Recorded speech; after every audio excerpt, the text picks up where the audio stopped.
Hi friends, welcome to my Skincare 101 video. So this video is for people who really want to start a skincare regimen. They know they need to take care of their skin.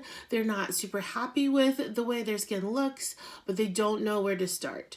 And there's so much information out there from media, magazines, Instagram, friends and family. Everyone has a different type of advice, different product recommendations. And of course, dermatologists as well. Those are the professionals. So, it can be a lot. It can be a lot and confusing.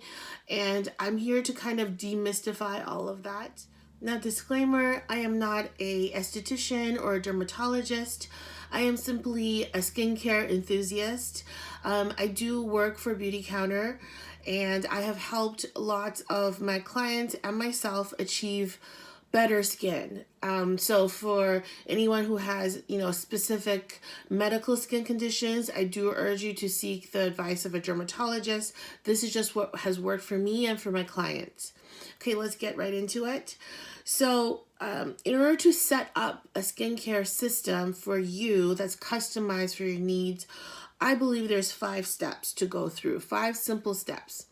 The first step is to consider your age range and what your skincare goal is. Because if you don't know where you want to get to, there's no point starting because you don't know where you're going. So the reason why I say age is that our skin obviously changes as we age. And so someone in their 20s is going to have very different skincare goals than someone in their 40s. So in general, I've categorized my clients to about 3 different categories. So we've got sort of the younger crowd, teens to mid-20s. So typically if you're over there, usually you're dealing with possibly sensitive skin, but a lot of breakouts or acne issues, hormonal skin. So that's kind of that group. Typically that's what we see. And then in the 30s and 40s range, we see a lot of people who have a variety of skincare needs and desires. So maybe reducing pore issues, nurturing sensitive skin, hydrating dehydrated skin, and also dealing maybe with some breakouts. And I find the overriding sort of desire of that age group is to prevent aging. So they want to kind of be proactive, and the signs of aging still haven't shown too much yet. And they want to prevent further signs of aging to show up on their skin as much as possible. And then, of course, we have the 50 plus skincare category, where we have a mature skin type, where your main goal is very likely to reverse signs of aging, along with some other supplemental skincare concerns. So the first thing is look at your age and age group and what your skincare desires are, what your skincare goals are. Now, whenever I ask a client that, they typically have, a wish list of maybe even, they think about it and then they have 3 or 4 skincare goals, and that can just be very daunting and confusing, and you might not know where to start. So I would highly recommend just picking 1 or at most 2 skincare goals to start with. And then if you're able to correct and improve these sort of issues that you think you have with your skin, then you can add on more goals. So, for me personally, let's say, my number 1 goal is to not use something that reacts with my skin. My skin is very reactive and sensitive. So about, I would say, 80% of the skincare products I have ever tried, from Sephora, from Shoppers, your department stores, your run-of-the-mill, any type of product, I have reacted to maybe about 80% to 90% of the products I've tried, my skin has. So I have very sensitive skin. So 1 is to protect my skin and not cause sensitivity, and 2 is prevent and reverse signs of aging, because I'm in the 40s skincare group. So I'm trying to reverse some small signs of aging that has appeared, and to prevent further signs of aging, or at least delay them from coming on. So that's an example of my personal skincare goals, but everyone's journey will look different. So make sure you know your age range, as in what the typical sort of challenges are for your age range, and what your specific skincare goals are, and pick 1 and 2. So that's step 1. Step 2 is to determine what your skin type is. Now, this may sound simple, but I find a lot of people do get confused by how to categorize their skin. You know, a lot of, if you walk into a department store, someone may ask you, or myself, I've asked clients this, what is your skin type? Because we have to pick products based on skin type. And sometimes I get the deer in the headlights look because they don't know and they just say normal. You know, and it's totally normal to be confused because no one really teaches this stuff. You sometimes, you know, unless your skin is obviously oily or super dry, it may not be as simple as you think to figure out what your skin type is. And also, did you know you can have more than one skin type? For example, my skin type is combo, as in combination.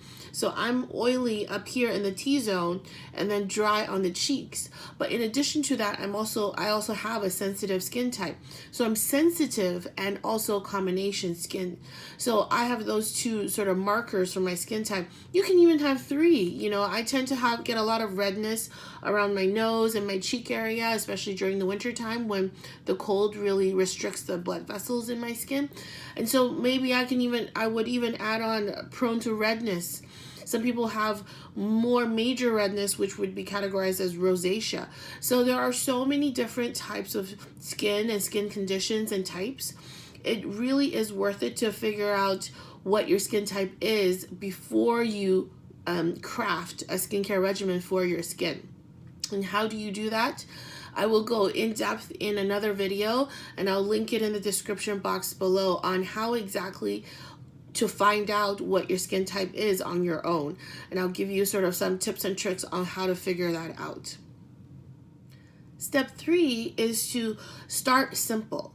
I find a lot of people get very gung-ho, you know, they're ready to go and they want a whole system, and that's great. And if you're one of those people that do start, you know, do want to commit to a more complex system, you go for it. You know, it's of course it's up to you. It's up to your personal preference, and having a lot of different steps may be beneficial. Well, it would give you the maximum amount of results. However, for people I find who are beginners, they get very overwhelmed by the number of products they have to use and where and why and when.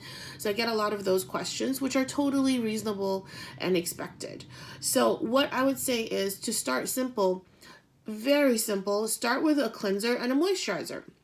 You have no idea how many times I hear people, they just use Dove soap or even water to wash their face. And not to say that that's not a good choice, because, you know, I do know personally some people who have really good skin genes and they never use anything in their life and their skin's perfect, you know. So definitely there are those cases. I will say the majority of the people do benefit from a cleanser moisturizer regimen, and something even more complex as time goes on.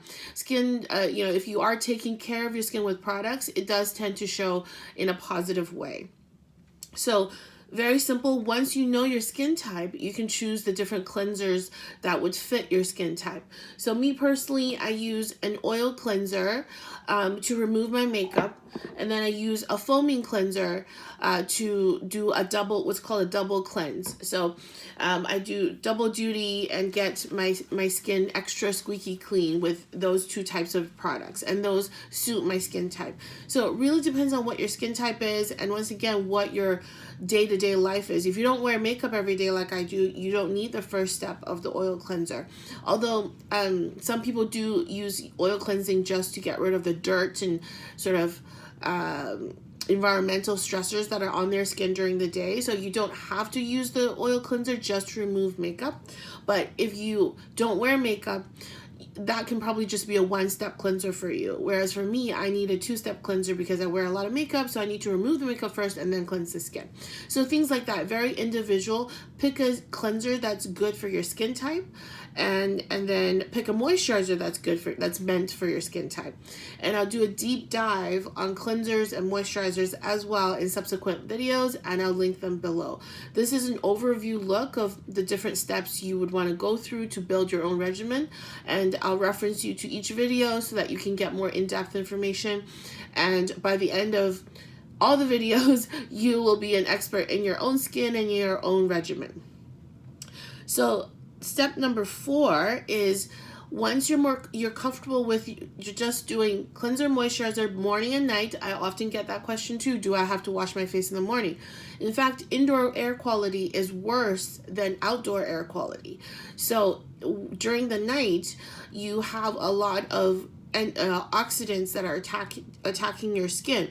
So and also a variety of other harsh sort of conditions that are on your skin. So I do recommend that you do wash your face in the morning. It is a legitimate question, but definitely wash your face morning and night and moisturize morning and night. Once you've got that down and you're ready to be a little bit more ambitious, then I would recommend you add in a toner and a serum to your regimen, because the toner helps everything work better on your skin. It's kind of like, I would say, a supporting actor, if you will. It gets kind of put off to the side quite a bit. It's a little bit confusing. What's a toner? What does it do? So a lot of people don't know or care to know what toners do, but they do have a really good crucial step in your regimen. So I highly recommend you get a toner, once again, suitable for your skin type, and a serum. So a serum basically has smaller molecules than a moisturizer does. So they penetrate deeper into the skin to correct whatever issue you may have.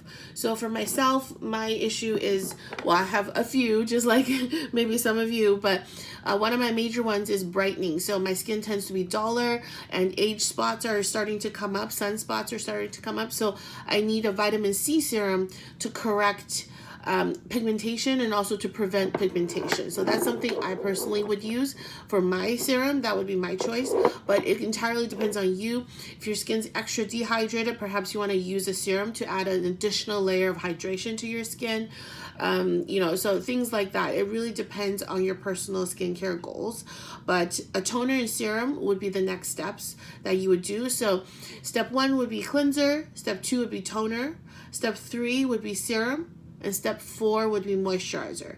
If you have these 4 basic steps down, you are off to the races. I mean, there are certain things you can definitely tweak to achieve an even better result, but as far as sort of, regular skincare is concerned, you are doing the best and doing the most for your skin if you can stick to the 4 steps that I just outlined. And step number 5 is kind of leading to this, is consistency. You also may be surprised that I have lots of clients or friends who really do want to make a change in their skin. They do want to improve their skin, but they bought some products, nice, pretty products here and there. They just don't use it regularly. And, I'm going to have to give you some tough love. If you're not using the products regularly, you're not going to get the results that you're looking for. So do commit, 5 to 10 minutes a day, morning and night, doing your skincare routine, making sure it is part of self-care, making sure you enjoy it and it's like a little mini spa. If you're using products that are sort of higher end, a little bit more luxurious, it'll make the experience a lot better. But of course, you could also do that with regular drugstore products that are more affordable. It's completely up to you, but investing 5 to 10 minutes of self-care, skincare time, morning and night, will just make a huge difference long-term in your skin. And if you buy products but don't use them, you're not really helping your skin. So consistency is actually key. It's no matter what you buy, if you don't use it regularly, it's not going to help you. So these are the 5 steps that I would say to start a skincare regimen. Number 1, consider your age range and pick 2 skincare goals suitable for your suitable for your age range. So that's step 1. Step 2 is to start simple with a cleanser and a moisturizer. Step 3 is to add on, once you're a little bit more ambitious, toner and serum to speed up the results that you're looking for your skincare goals. And step 5 would be consistency. Use all the products that you purchased for a long amount of time and consistently so you can see the results that you're looking for. So for each topic, I will do a deeper dive in a subsequent video. So just check the description down below. And thank you very much for watching. Please comment any questions. I have my Instagram below as well. You can DM me in Instagram for any personal questions about your specific issues. I'm more than happy to talk to you about it. It's my passion, and I love nerding out on skincare and makeup. So I hope to speak to you soon, and have a wonderful day. Bye.